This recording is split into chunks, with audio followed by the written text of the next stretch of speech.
జై శ్రీమన్నారాయణ. బాలాజీ ప్రేక్షకులందరికీ నమస్కారం.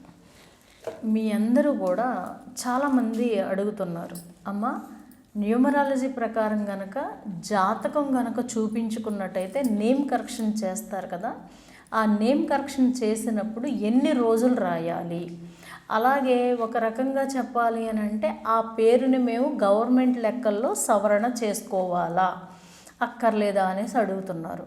మీకు సింపుల్గా నేను చెప్తానండి. ఏంటి అని అంటే, ఒకటి గుర్తుంచుకోండి, ఇప్పుడు నేనున్నాను, నాకు ఇంత వయసు వచ్చింది. ఇంత వయసు వచ్చిన తర్వాత నేను చాలా చోట్ల మీకు సంతకాలు బ్యాంకుల్లో కావచ్చు, ఇంకో చోట సంతకాలు పెట్టేశాను. వీటిలన్నిటిని నేను మార్చుకుని రావాలనుకోండి చాలా కష్టం.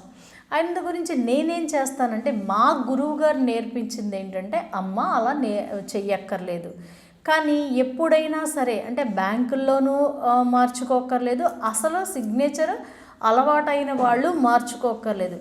కానీ వాళ్ళ జాతకానికి పరిశీలించి గనక నేమ్ కరెక్షన్ చేసి ఇచ్చి ప్రతిరోజు కూడా వాళ్ళకి నప్పిన రత్నాన్ని పెట్టుకొని చక్కగా ఈ పేరు రాసుకుంటూ వెళితే ఈ పేరు నుంచి ఆ రత్నం నుంచి వైబ్రేషన్స్ ద్వారా వీళ్ళకి చక్కటి అదృష్టం అనేది కలుగుతుంది.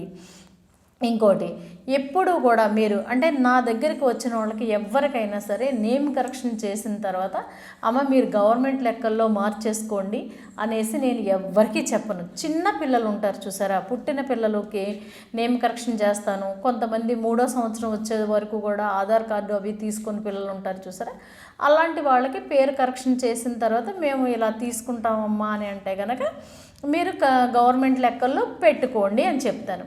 అలాగే ఇలా పెట్టుకునేటప్పుడు కూడా ఏం చేస్తానంటే, వాళ్ళ ఇనీషియల్ ఒక రకంగా చెప్పాలంటే కొంతమంది పుట్టిన డేట్లకి కొంతమంది ఇనీషియల్ నప్పదు. ఇనీషియలే చాలా కష్టాలు తీసుకొస్తుందండి, అది తెలీదు. అందు గురించి ఈ చిన్నపిల్లల విషయానికి వచ్చేటప్పటికి ఏం చేస్తానంటే, ఆ ఇనీషియల్ని తీసుకెళ్ళి వెనకాల పెట్టి వీళ్ళకి పుట్టిన తేదీకి తగ్గట్టుగా మంచి అక్షరాన్ని వాళ్ళకి ఎంట్రన్స్లో పెట్టి చక్కగా కరెక్షన్ చేసి ఇవ్వడం అనేది ఉంటుంది. అందు గురించే ఆ వెంకటేశ్వర స్వామి దయ వల్ల ఇన్ని సంవత్సరాలుగా కొన్ని లక్షల మందికి నేమ్ కరెక్షన్ చేసిన, కొన్ని లక్షల మందికి వాస్తు లెక్కల్లో ఇది చూసిన, ముహూర్తాలు పెట్టిన అందరూ కూడా ఆ స్వామి దయ వల్ల ప్రతి ఒక్కళ్ళు బాగున్నారు. ఎందుకు బాగున్నారు అని అంటే, అందులో అంటే అక్షరం ఇవ్వటంలో కూడా మనకి కొన్ని లెక్కలు ఉంటాయండి, వైబ్రేషన్స్ ఉంటాయి. అవి చూసుకుని ఇచ్చినట్టయితే, అలాగ గనక మనం రాసినట్టయితే, రాసేటప్పుడు కూడా చేతికి రత్నం గనక పెట్టుకుని గనక రాసినట్టయితే దాని నుంచి మనం అదృష్టాన్ని ఈజీగా తెచ్చుకోవచ్చు. ఎందుకనంటే నా కస్టమర్స్ అందరూ చాలామంది చెప్తారు, వ్యాపారస్తులు అయితే మరీ చెప్తుంటారు. ఇప్పుడు పేరు కరెక్షన్ చేసిన తర్వాత చక్కగా వ్యాపారం బాగా అంటే ఒక రకంగా చెప్పాలంటే చాలా స్పీడ్గా రూపాయలు చేతికొస్తూ బ్రహ్మాండంగా దిగ్విజయంగా వాళ్ళు దూసుకుంటూ వెళ్ళిపోతున్నారు అనుకోండి. ఈ లోపల వీళ్ళకి ఏమవుతుందంటే, పేరు రాయాలంటే కొంచెం కష్టం అవుతుంది, ప్లస్ టైం సరిపోక మానేశారనుకోండి, కొన్ని రోజులు ఇంచుమించుగా ఒక 15 రోజులు 10 రోజులు నెల రోజులు మానేశారు, మళ్ళీ వ్యాపారం కొంచెం డౌన్ అవుతుంది.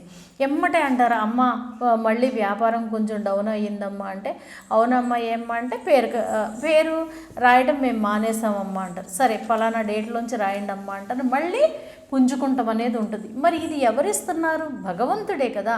సంఖ్య రూపంలో, గ్రహాల రూపంలో, ఒక చక్కటి వైబ్రేషన్ రూపంలో వాళ్ళకి ఇచ్చే కదా వ్యాపారాన్ని ముందుకు తీసుకెళ్తున్నారు.